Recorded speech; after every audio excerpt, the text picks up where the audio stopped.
I had khakis on today, and I had all these little drip stains everywhere. And I'm like, this is embarrassing. I can't be doing that. The Catwalk podcast showcases the greatest of the people of the Permian Basin through partnering in conversation with high-level leaders, social entrepreneurs, nonprofit leadership, and industry executives. Hey, welcome everybody to another edition of the Catwalk Show. I'm your host, Jay Whitlow. I want to introduce to you our special guest today. Lauren Howard was born and raised in Waco, Texas, in a family of 6. Her family has deep roots in Baylor University, with both her parents, grandparents, and 2 siblings attending there as well. Lauren attended Midway High School in Waco, graduating in 2014. She was a graduate of Baylor University, achieving a degree in apparel merchandising with a minor in business administration. While at Baylor, Lauren interned at Kleinfeld Bridal in New York City. After college, she married and moved to Midland. Her professional journey here started at Macy's, where she worked as a visual merchandiser, and then joined Miss Casey's Wonderland, contributing to their team up until 2022.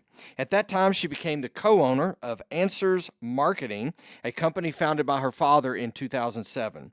Lauren and her husband, Andrew, live here in Midland, and we are excited to welcome to the show today, Lauren Howard.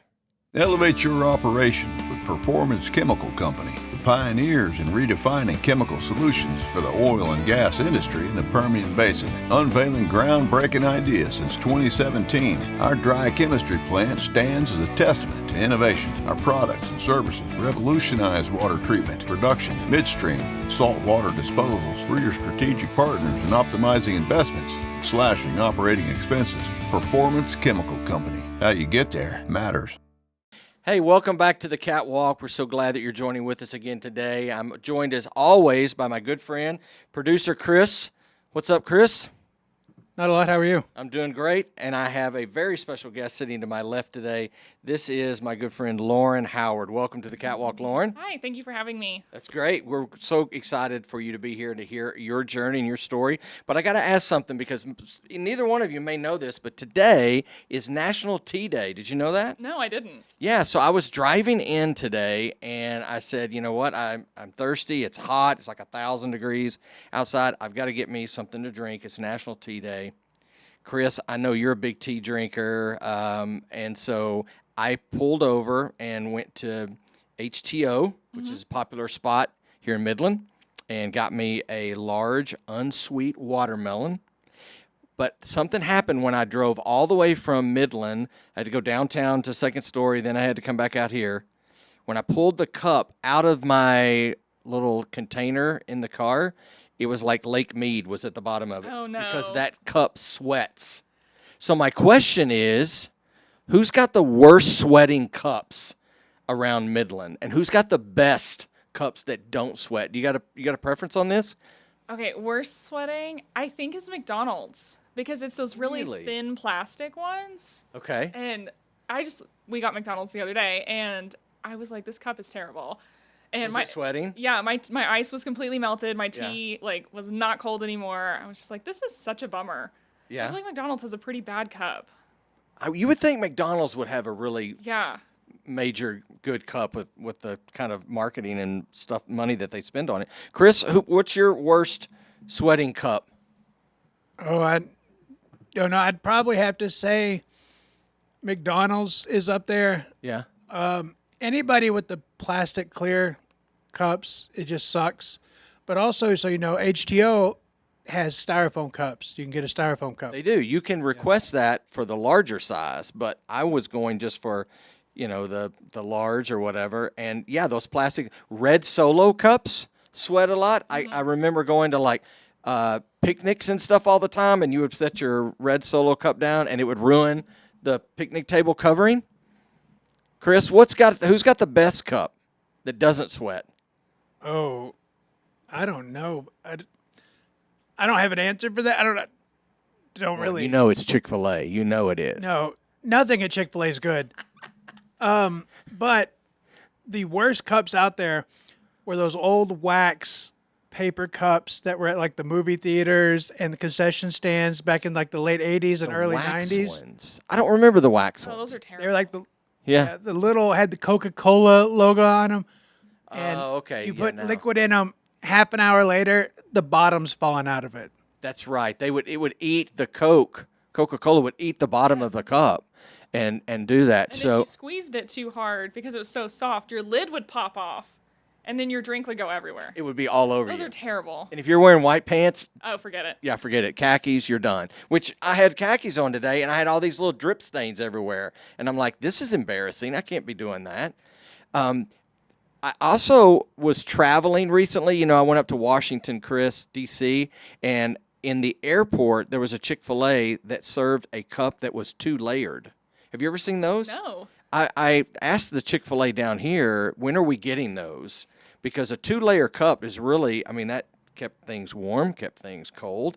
But as a marketing person, do you take into account when you're doing for a client like a cups or whatever, like we're using this little styrofoam cup, do you take into account the cups that sweat if you're putting somebody's logo on it? We usually do like the stainless tumblers is kind of what people are into right now, like the Yetis and the Stanley cups and but yeah, quality is absolutely 100%. And they have those like hard plastic that look like Solo cups. We've done those for people before. Right. And those are better.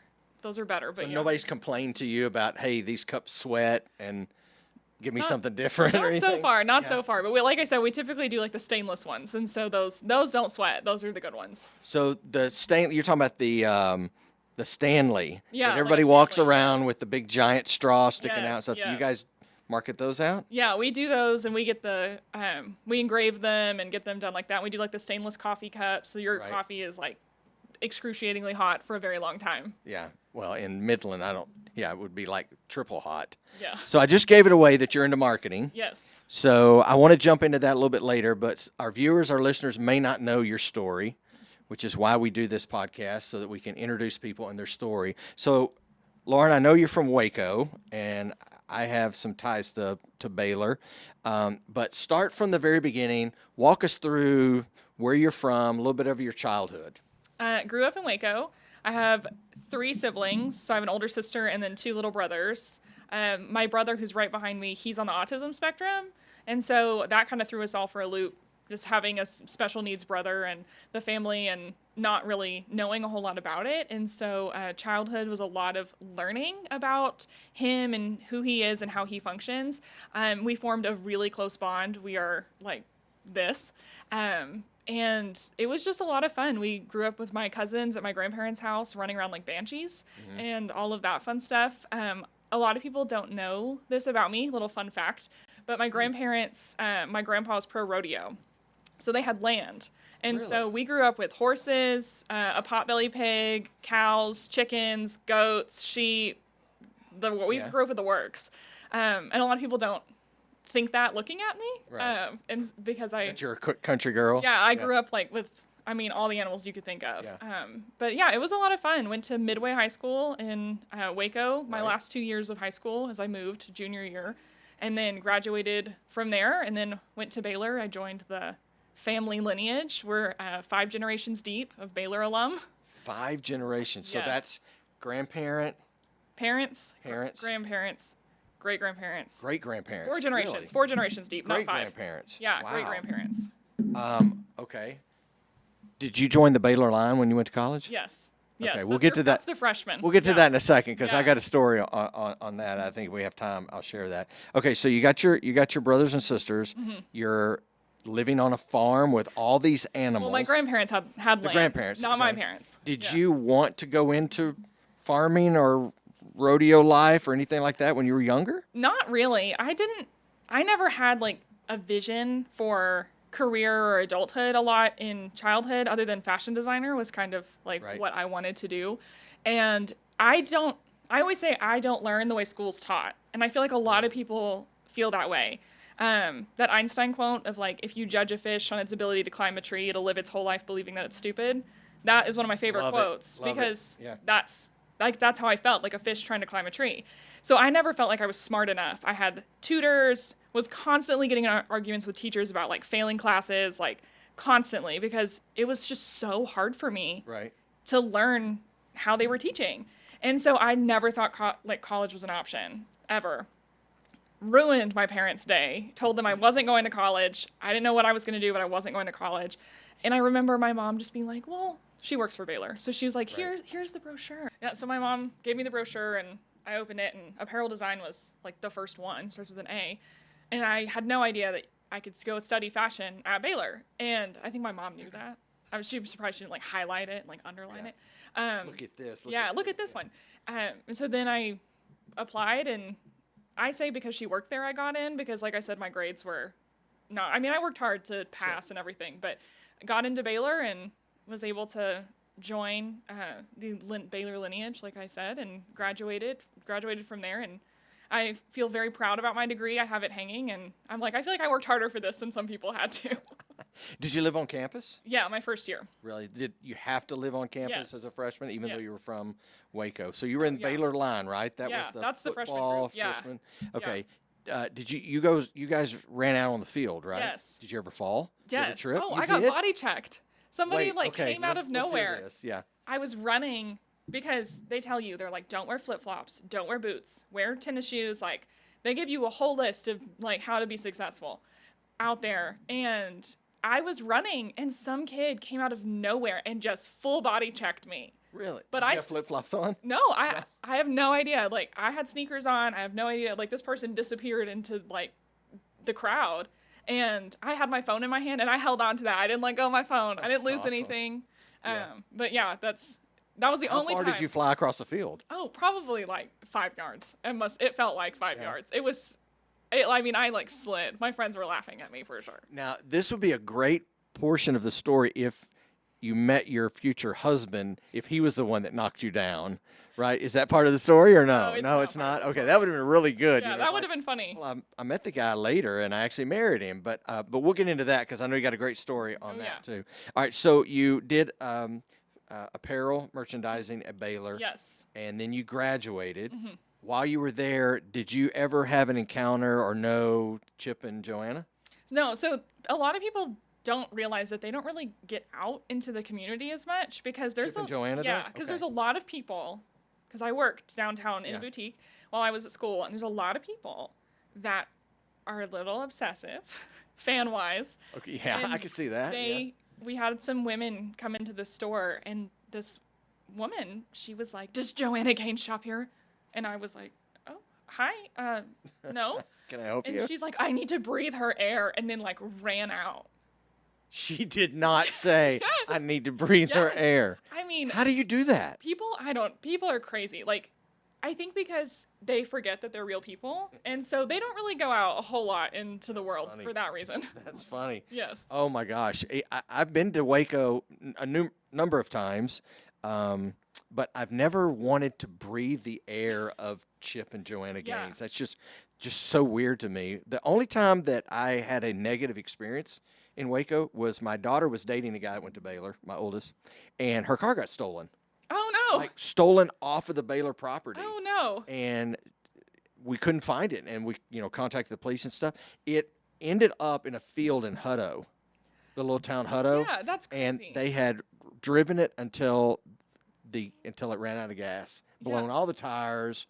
Oh It my was just crazy, but we had to go down and retrieve it, Yeah. right? And so that was my only negative about Waco. But I'd gone to football games and stuff. I went to Tech. Okay. I Yeah. went to football games a lot before the really beautiful stadium was built. Oh yeah, Right, gorgeous. it was the old little bowl thing Oh, down yeah, there. So yeah. okay, so you went to football games. You were in Baylor line. You tripped on the field. I was knocked Or out. you got body Knocked- checked on the body field. checked. Yeah, and then you graduated. Mm-hmm. And did you go to New York after that? Because you were interned. Yeah, I interned in New York I did a super senior. I say half a victory lap. So I graduated 4.5 years from Baylor. Okay, you crammed 4 years of college into four and a half. Yeah, Okay, exactly. Good. Yeah. So between my final senior year and then half of my victory lap that summer, I was in New York. Okay, tell me about New York. So I interned at Kleinfeld Bridal. A lot of people know it from TLC's Say Yes to the Dress. That's Okay. the big show about there. I didn't know that. Oh, it's like the wedding dress show. Chris, did you know that? You didn't know that? Okay, keep going. Yeah, it's the Say Yes to the Dress place. And so I did it was like a 6-week internship. And 3 weeks in, we're just helping the associates like get dresses and put them away for brides who are picking out their dress. Well, the visual merchandising manager, he's over all of the window displays and all the store displays. His assistant was out, and he needed somebody to step in for the window display switch over the summer.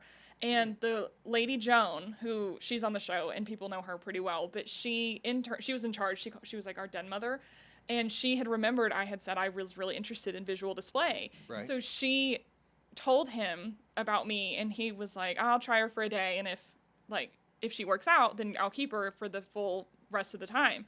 And because of my grandpa having land and us being out there, I knew how to work a drill and all of that stuff. And so and that's what he needed. Yeah. And so I helped do that, and it was an amazing experience. So you worked on some of the displays in the windows. Were Yes. you there during Christmas? We were in the summer. You were in the summer. Yeah. Okay. Have you ever been to New York at Christmas? I actually interviewed during Christmas time. I flew up there 3 days before Christmas with my Okay. sister. So you got to experience all the Yeah. windows Oh, at yeah. Christmas time and Yeah. stuff. So would you do that again? Was that something you would pursue again? I loved it.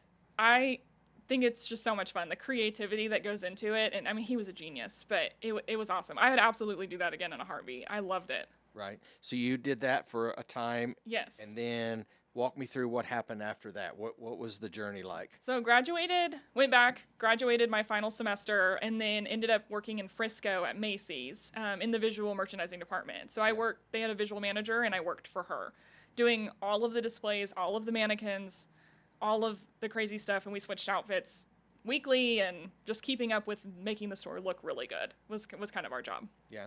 Did you ever go to Serendipity? No, I didn't. No. You know what I'm talking about? No. Okay, so the movie Serendipity, pretty famous movie back in the 90s. It was Kate Beckinsale and John Cusack. Okay. And there's a little restaurant, it's a little ice cream parlor called Serendipity. Okay. And the movie was about them meeting there, like on chance, happenstance there, and they shopped at Macy's. Now you had a time at Macy's, right? Was it one in New York or was it in Texas? So that was the one in Frisco at that Macy's. Okay, so you were at Frisco, and that was after you graduated? Yes. Okay. Yes. What was it like living in Frisco? I loved it. I thought it was great because it was close enough to Dallas and all of the crazy stuff that's going on, so then you could easily go do fun things.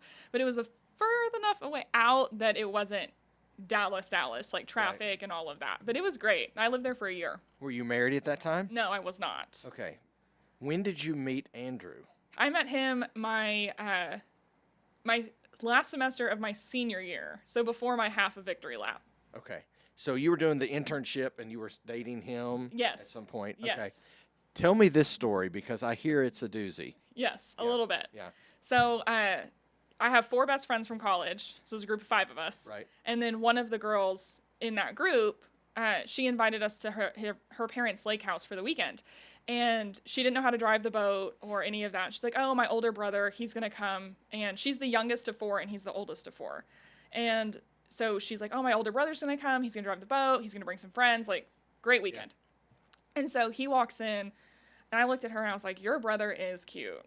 And she was like, I don't care what you do. Leave me out of it. Y'all are adults. Don't talk to me. I don't care. Yeah. Well, at the same time, he's telling her, like, your friend is cute. Like, can I hit on your friend? And she's like, stop talking to me. Like, y'all need to leave me out of this. She's like, you have my blessing. Do whatever you want. I don't care. And so he ended up asking for my number that weekend, and we kind of flirted a little bit. And 2 weeks later, he came to see me in Waco and asked me to be his girlfriend. We've been together ever since. Wow. How did he propose? In my kitchen, I had bought a house when I moved out here. I followed a boy. A lot of people follow a boy out here, or a spouse, typical, or somebody. Yeah. And I bought a house, and he was like, oh, I'm coming over. I'm taking you to dinner. And he walked in with tulips, which are my favorite flower. And I knew it was coming because, okay. he didn't text me back for like hours that afternoon, and he usually does. And so I had a feeling that it was happening, and we talked about it. We were basically planning the wedding at that point, just he hadn't proposed. And he walks in with flowers, and I was like, oh, I'm going to put these in water before we go to dinner. And as I'm snipping like the ends of them, like prepping the vase, putting them in water, I hear him standing behind me, and I can hear the ring box snapping shut because he's messing with it. So you knew. And so I'm talking to him, and he will tell you a different story. He will tell you that we're having a conversation, which was not what happened. I was talking. He was not answering me. Right. So I'm just, oh, I'm so sorry this is taking so long. I'm so excited about dinner. Right. And he's just not answering. And I can hear the sound of that box closing. Yeah. So I'm just like, let him have the moment. Just pretend like you don't know what's going on. So I was like, okay, I'm going to get my shoes. And I like turned, and he told me to turn around, and he was on one knee. And I still cried. I knew it was coming, and I still cried. You knew it was coming, so did you cry? So y'all went out to eat. Yes. What restaurant? Do you remember? Opal's Table. Opal's Table, downtown Midland. Yep. Now, I heard you're a Chewy's fan. Big Chewy's fan. Oh, yeah. Okay. So if there is two hot sauces on the table, which one do you eat first? Out of the Chewy sauces? Mm-hmm. Oh, the jalapeno dip. Absolutely. Is that the green? Yes. Yes. Is it hot? Not really. It's more Really? tangy. It's like the jalapeno ranch. It's so good. Right. What's your favorite item on a charcuterie board?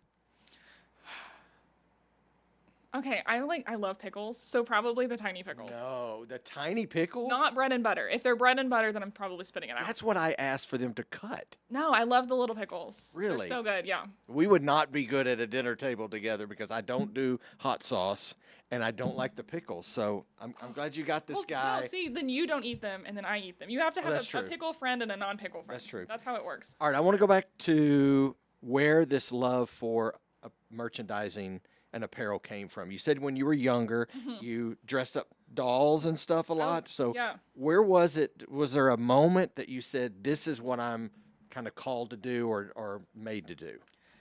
I mean, my grandma got me a sewing machine when I was 10, and she put me in sewing classes because I'd expressed interest. And my grandma was always the one of, if you showed an ounce of interest, she was like, here is the whole schedule for the summer of all of the classes, and here's what you're doing, and here's the equipment. I mean, she was just like, She pushed you yes, that way. if like if you showed interest, you were doing it. Right. Because she wanted us to try anything and everything, and especially arts related, anything creative. She was hard pushing for those things, and she sewed, and so she kind of taught me and then put me in classes, and so I just kind of loved it, and I wanted to be a fashion designer, and then I realized that I'm too much of a perfectionist to sew and be happy with what I'm doing. Yeah. And so merchandising was close, but not exactly like, as you don't have to be as much of a perfectionist. Right. So did you see things like on TV or social media that were pushing you toward some of that as well, or was it just when you were younger? I mean, Project Runway, always watched Project Runway with my grandma. I mean, like anything and everything fashion, I was probably watching it. But my dad has a fashion background, and so he we kind of could relate on that, which surprises a lot of people. Yeah. Did he get that from Baylor? He modeled. And Wait, your dad modeled? yeah, and he owned a modeling agency. Wow. So Yep. like what kind of modeling? So he did a lot of print Do modeling. a lot of people know this, that your dad's a model? Not really. I tell a lot of Public people service announcement, your Yeah, dad is a model. I tell a lot of people that, but which I don't know if he loves that or not, but that's That's funny. not his decision. All right, so you're here in Midland. Let's fast forward to Yep. you're in Midland, and you're doing a stint at Miss Casey's. Is that Yes. right? How did that come to be? So I'm related to them, the previous owners, because they just sold it. Yeah, the So- McCraneys. Yes, so Becky and Kathy, so Miss Casey was my Nana, which was my great grandmother. Okay. So Miss Casey had two kids, my grandmother and then my great aunt. Right. And then my mom is first cousins with Becky and Kathy. Okay. And so, I mean, just, I guess, weird coincidence. My husband happened to be from Midland, Texas, and I was moving out here. They had a store out here. I knew people, I had family, needed a job. They offered me a job. Okay. And then COVID happened, Yes. right? Pandemic. Yes. And then when did you launch into the marketing company? So I left. I was at Miss Casey's for about 2.5 years, and then I left kind of after COVID had really settled down out here for the most part, and left. My dad had had the marketing company since 2007, and so I called him one day and I was like, "Hey, do you want a business partner? I'm kind of thinking of shifting gears," and he was like, "Yeah, let's do it." So I just dove in. And the name is Anzwers Marketing, Yes. which has a great story because your maiden name is Anz. Anz. Yes. So walk me through that. How did is that something that he's always wanted to call it, or did you name it? How did that happen? He named it. It was like really his company. I remember him starting it like from when I was really young, and he just has always loved marketing, and he ended up freelance, and then he ended up getting pulled in to be the marketing department for a company whenever they had hired him, and then ended up freelance and just kind of rode that wave for a while. And then he was at Chick-fil-A. My dad's kind of a jack of all trades. He's done it all. Wait, he's been at Chick-fil-A. Okay, Yes. my ears perked up. What did he do at Chick-fil-A? He was the business development and catering coordinator for Chick-fil-A and Baylor. Okay. Like the Baylor Chick-fil-A. Okay. Yep. So for just on campus or? It's the one across the highway, but they call it the Baylor Chick-fil-A. But they do all of the catering for all of the football teams and the bands and all of the people that come into the stadium. So they do, and the stadium catering. Okay. Now I want to ask you, because I know that you are very involved in the community here. Yes. I did not know you were related to Miss Casey's. That's awesome. That's a great story. Anytime somebody comes in from out of town to visit, I always take them there. Oh, yeah. I knew Becky and Kathy from my time. I was 10 years at Crestview. Oh, where they yeah, went yeah. to church. I was on staff there, so I knew them very well from there. But I know you're heavily involved in the community, and I want to just touch base a little bit on that. So you launched, I don't know what year, and I want you to speak to it, a female entrepreneur nonprofit. Yes. Is that right? Could you talk a little bit about that and what its role is in Midland? Yeah, so we launched last September, so we're not even a year old, which a lot of people are shocked by because I'm a go big or go home kind of person, and I don't really go home that often, and so we've pushed really hard to make it what it is. But we really wanted a group that could be kind of like, I always call it the Junior League meets the Chamber, is kind of the structure of our group. But really a group for all female business owners to come together to spit ideas off each other, to provide resources, to really come together, provide resources for them. We did Small Business Accounting 101 with one of our members because she's a full-time accountant and she has her own business, and just providing that sense of community, because running your own business is very hard. No matter being What it male is. or female or Yes. what the business is. Yes. Okay, perfect. Okay. Yes, but we did Female Entrepreneurs of Midland because women tend to run businesses that support women and a lot of aesthetics and things like that. And every single one I talked to told me the same thing, that they either get looked at of, oh, you're the owner, or, oh, your little business, your little side hustle. And it's like, no, she's providing more for her family with that business than she Really? is at her 9-to-5 job. You see a lot of that kind yeah. of response Oh, yeah. in our community, or just kind of maybe holistically everywhere? Probably everywhere, but a lot in our community too. And it's sad, and so many people have told me about your little business. And you're like, no, I'm like, don't call it that. it's not little. That's my PSA for anybody out there. Don't call your friend, oh, your little business. Don't call it little that. business, It's not yeah. nice. Wow. Okay. So what is a misconception then? Is it that people just think females, it is just a side hustle, that they can't run a business? I mean, where do you see the line at? For me, because I work in a very B2B industry, a lot of times it's not expecting me to be the owner, or that if I say my business partner, the automatic question that I get, oh, so your husband? There's just automatically that default. They and just assume Yeah. that he's involved somehow. Yeah, and I'm like, actually, it's my dad. But no, my husband wants nothing to do with the marketing company, and he's like, I don't want to do that.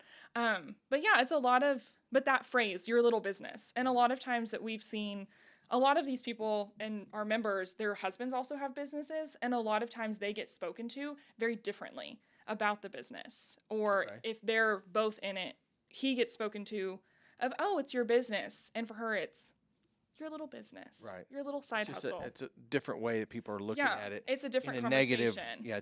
Okay. Great concept there. It's a different conversation. So let me ask you this: if there is somebody who's watching, listening, they've never heard of the female, it's called Female Entrepreneur of Midland. Yes, FEM Right. for short. FEM. Okay. What is the win for them to get involved in it? So we provide resources, but really the community of that we have Okay. of just, I mean, specifically going to each other and just being like, hey, I really need help with this. I'm struggling with this. Like, have you struggled with that? I don't know where to look to hire employees. I have no idea what payroll system to use. Like, what do you use? What do you trust? And because you put a lot of your trust in these companies and these systems that you're using for your business, and you really have no idea. Yeah, they can have great reviews online, but you don't know those people. You don't know like the ins and outs of everything that they've dealt with. And they could be lies, because a lot of companies pay people to write good reviews for them. Right. And so, I mean, the resources that we provide, but also we give back to the community a lot. That's why I said like Junior League kind of meets the chamber is that sense of community. But we put on large scale events that they can be a part of and contribute back to other local nonprofits, very much like Junior League does. Now, you just recently had a event downtown at Centennial. How did that go? How was that received? It was great. We sold out our fashion show, and people were asking for standing room whenever they were showing up because we sold out tickets online. But it was really good. We partnered with the Midland Rape Crisis and Children's Advocacy Center, and so we benefited them at this event, and we were able to raise $7,500. Yeah. $7,500. So there is a back door to the community from your nonprofit. Yes. To support other nonprofits. Yes, because we always want to be. We're a pass-through organization, is what we tell people. Which Junior League and the Chamber are very similar. They do a lot of that. And we just really want to be able to give back to other nonprofits, because without community support, nonprofits don't survive and small businesses don't survive. Sure. So it goes hand in hand for us to support each other. So if there is a young female entrepreneur that's thinking about launching their business, what advice would you give to them? What one or two things that you would speak to them and say, watch out for this, don't do this, I tried it and it didn't work? What would be your advice? First thing that popped into mind is do it scared. You're going to be scared out of your mind about everything. You're going to be scared if people are going to like it. You're going to be scared if people are going to support you. You're going to be scared if people are going to talk bad about you. And just do it scared, because it is absolutely terrifying, but there's nothing more rewarding. And I love it. What's been the biggest fear for you in launching? Launching Anzwers marketing here or launching FEM? Or both. FEM was copycats, because we see a lot of that out here. Yeah, and I have a lot of friends in small business, and so there's a lot of the copycats, and that was my biggest fear, was somebody stealing my idea. And I just ended up having to say, okay, it doesn't matter. They're never going to do it like I do it. They're never going to do it how I do it. They don't have the same vision that I have. If they want to try, they can try. That's fine. If people want to be part of it, that's fine. If people want to be part of both, that's fine. But if it happens, just do it. And so I basically just decided to suck it up, and had a great board behind me, and they were like, we just got to do it. So we picked a date and we launched in September. Well, that was the next question. I'm grateful that you went there. So you have a board, you have a team that's around you. What's your leadership style like? I feel like FEM is different, very much collaborative. I mean, we have a group text, so we're constantly texting each other of what do you think about this? Do y'all like this idea? And just trying to make sure we're all making decisions together. And we have set roles, but we really all do whatever's needed to get done, because there's a lot to get done for a baby nonprofit. So it takes a lot to kind of get it off the ground. I totally agree on that. Where do you spend most of your time? Is it working with the groups and members of FEM, or is it with marketing? It's probably 50-50 right now. And a lot of people probably don't know that, or don't realize how much time I'm putting into FEM, or how much. I mean, there are so many days that we're working on Anzwers all day long, all of our work for clients, sometimes internal social media when we actually have time to put it out. And then I'll be on the couch with my husband after dinner. We'll be watching a show, and I'm working on FEM. I'm working on graphics. I'm working on membership structure. I mean, constantly working on FEM stuff. How many members do you have currently? We currently have 26 members, which for being less than a year old, I'm very proud of that. That is good, yeah. And but we're restructuring a little bit. We kind of launched, and we were like, this is what we're doing. Right. And then now we're like, actually, we're going to shift that just a little bit. And so we're changing a few things coming up pretty soon. Do you get any pushback from the community on there doesn't need to be something like that? Or like you said, I think earlier you said there's copycats. Is other groups out there trying to do and emulate that? We have gotten, Midland Reporter Telegram did an article on our launch last September, and we had a guy comment that it was a feminist movement, and it was really sexist. Yeah. Really? Yeah. Just because of the name? Yeah. A lot of people think we're a feminist movement, and I'm like, no, we're not. I can see that, because people like to jump to conclusions really quick on that. He said it was really sexist. Wow. What's next for FEM then? I mean, what's the end goal that you want to achieve? big dreams would be that FEM spreads to other cities, because it's female entrepreneurs of Midland, but we really serve Permian Basin, and we say if you're from Odessa, if you're from surrounding communities and you want to be a part, we're not going to tell you no. Right. We always joke that FEM sounded better than like FEO or like FEPB. Yeah, it does, like yeah. it just kind of rolls off the tongue a little bit better. Yeah. And so we would love to, grow to end up being multi-city. Just similar to like Junior League and the Chamber do. But we're adding a lot more resources for our members. We have a lot of things coming. I'm not sure exactly when this airs, so I can't announce everything yet. That's true. That's fine. So that's a little teaser. So if anyone's interested, come follow us because we've got some cool stuff coming. Is there anything like this for guys, for guy entrepreneurs? I don't think so. I don't think if you would like to start it, you can. I told Ryan Shuchuk the same thing when he asked me. Yeah, I think I may have to do that. I Yeah. have to jump in and start that. I think go for it because, as much as entrepreneurs can relate as entrepreneurs, I think like there are differences between men and women that we can recognize, and just having a group who really understands like who you are, pretty much how you're thinking, your thought process, and like what it takes to do what you do. I think it's great to have a support system. What's next for the Anzwers marketing? We're growing. We've added a few new bigger clients recently, and so we're like just kind of cranking it up, and we take on what we can handle, and we try to be strategic about growth when we can. But we've got some exciting things coming. We've got some merch coming out that we're really excited about because we did a full rebrand recently. That's awesome. If you weren't leading FEM and you weren't leading and working at Anzwers, what would you choose to do? Like if you weren't doing any kind of merchandising or apparel or fashion or anything, what would you be doing? I actually have like a laundry list of other small businesses that I want to start.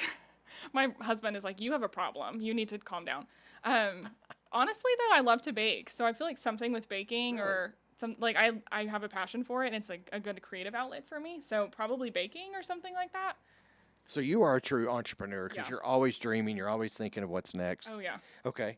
How many scoops of ice cream have you ever eaten at one time? Oh, my gosh. That's actually a really embarrassing question to answer because it's probably a lot because I love Let's ice hear cream. it then. Oh, my gosh. Probably when I was a teenager, like five or six. Like, Five yeah, scoops yeah. at one time. When I, like, unsupervised at grandma's house, like, or supervised because she absolutely would, like, Did she make homemade? no, she didn't, but she would stack an ice cream cone taller than what we really needed because we wouldn't eat it fast enough. And as it would melt, she would take it from us and she would lick all of the melted ice cream off the outside and hand it back to us. And I was like, you're doing that because you want ice cream. That's how Yes, she could ice cream. yes. That's actually brilliant. So grandma was a little sneaky. Was about it that. all the same flavors or did you trick it up and put 5 different flavors in It there? depends on the flavor. If I would mix them. I'm weird about mixing ice cream. Okay, so what's your favorite ice cream flavor? Oh my gosh. That's really hard because I really love ice cream. It's kind of a problem. See, I just got one flavor. It's Oreos, cookies, and cream. Okay, that's a solid choice. Straight out. That's a solid choice. Yeah, that's a win for me. I don't know. It changes for me. But I think like a good solid one is like strawberry. I love strawberry ice cream. See, I can't do the strawberry. Hey, if colors had a scent, which one would smell the worst? I feel like brown. Why? Why brown? I feel like that's like, It's not a trick question. I feel like that's like you know why. Brown, just brown. I don't like brown anyways. Like It's a family color. show, so we got to be real Yeah. careful Oh here. yeah. Be clean.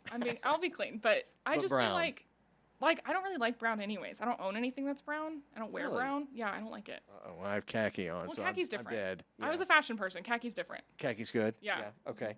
Why is 11 not pronounced 21? You got 21, I'm 31. not a math person, so I feel like that's a math question. It was not. It's No, just it's you got numbers. 21, 31, 41, 51, but we call it 11. We don't call it special. 21. It's special. It's special. I like Yeah. that. Best memory from college, Oh my gosh. besides getting trucked in a football game. Oh my gosh.